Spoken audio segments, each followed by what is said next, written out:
18 Ormond Quay is the result of an exhaustive 3 to 4 year search by Dublin Civic Trust, scouring the city to find our next revolving fund building project. A lot of people know our former building, Barnwell's shoe shop on 4 Castle Street, which we restored about 15 years ago. But then after a long and arduous search, this is the gem that we've managed to acquire right in the historic heart of the city. I think this building at Ormond Quay, fronting onto the River Liffey, in many ways is witness to 1,000 years of the city's history and evolution.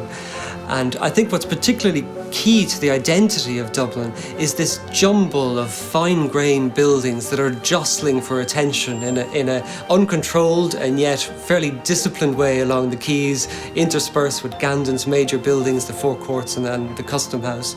And we tend to look at those, the bookends, rather than looking at the grain in between. And this building represents that in its entirety. Dublin is a very strange city in how it presents itself. We have very plain buildings, plain brick barns as they're often called, and it's very easy to modify a building in the incorrect way so that buildings look really unassuming to the street. The brick is covered with render, you end up with a roller shutter or a plastic signage, and suddenly it becomes an innocuous, unremarkable thing on the street.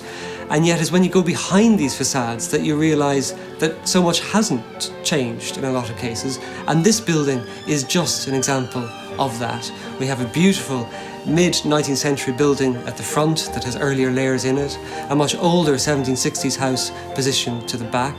But outside we have a slurry of grim institutional render that's covering both and makes it look like an industrial factory. And that's the thing that we want to do. We want to strip those layers off and bring it back, bring both buildings back to their former glory. The majority of people it would probably scare the life out of. Not us, we do it on a regular basis. You don't really figure out the challenges in full until such time we start to open up the building.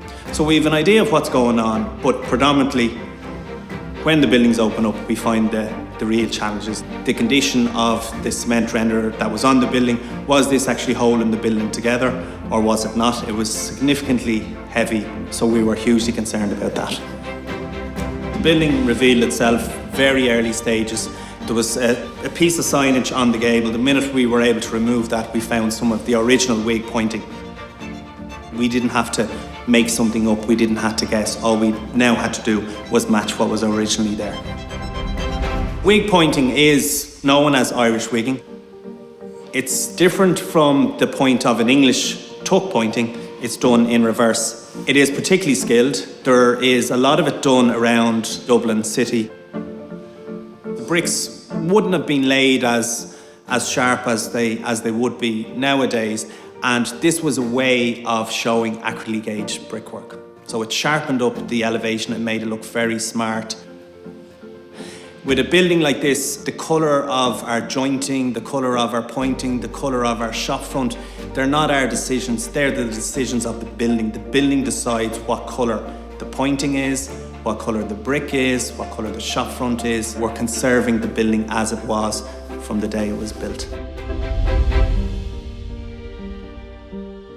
The guys who built these buildings knew a lot more than we did, a lot more, because they built them with their own hands, and they knew how buildings breathed, and they knew how joinery worked. All part of a kind of a life cycle and a sort of a holistic approach towards the building that we're very keen to be involved in. But for us, it's also about the beauty of handmade stuff and about the beauty of repair.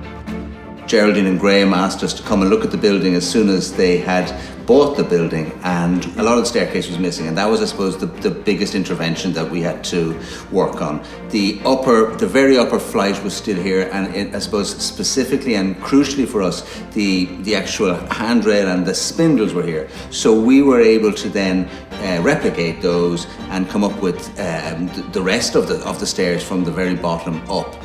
So we were able to use this exact kind of shape for the handrail. It's a mahogany handrail. It's cut across the grain so that you get this beautiful flare in the mahogany. I'm even looking at this while I'm here, and I can see the little rib that we've put into the bottom. You know, that could easily be left up. Why would you bother doing that? But you can read it.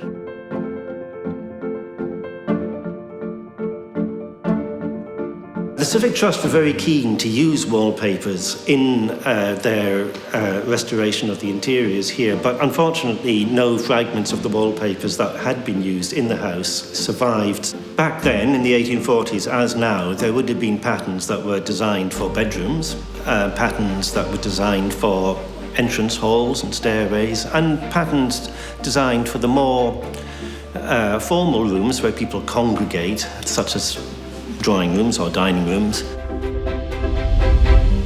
The Civic Trust were quite keen to use one of the papers that had been produced just a few yards away on Bachelor's Walk in the factory of James Boswell. We were lucky to have a choice of around half a dozen of Boswell's patterns that he'd registered for copyright. It was a difficult choice, but I think at the end of the day, the choice to go for a more formal pattern, this damask pattern based on acanthus leaves, printed in 5 colours, had the right degree of richness and formality for this first floor room looking out onto the river, which I think it's pretty safe to say would have been the room where the family or guests gathered.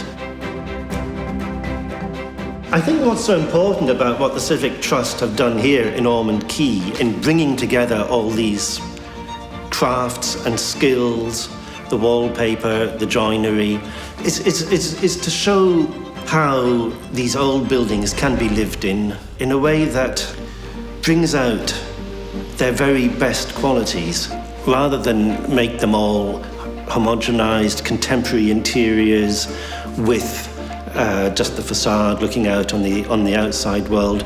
To do more than that, to go back and actually find out how people lived in these houses, then the comfort, the warmth, the style that they offered, and above all, lovely to live with. Our aim in Dublin Civic Trust is to lead by example in the conservation of the historic buildings of Dublin. It's vital that traditional skills, crafts and trades are engaged in the conservation and restorations of buildings of this kind, because if the demand is not there for those services, they will die. And in this project in 18 Ormond Quay, over the past 2 years, we've managed to piece back together this wonderful example of a Dublin merchant house over shop. And in the process, we've managed to sustain traditional skills in a way I think that's really brought back the spirit of the age in which this building was built when it was finished in 1843.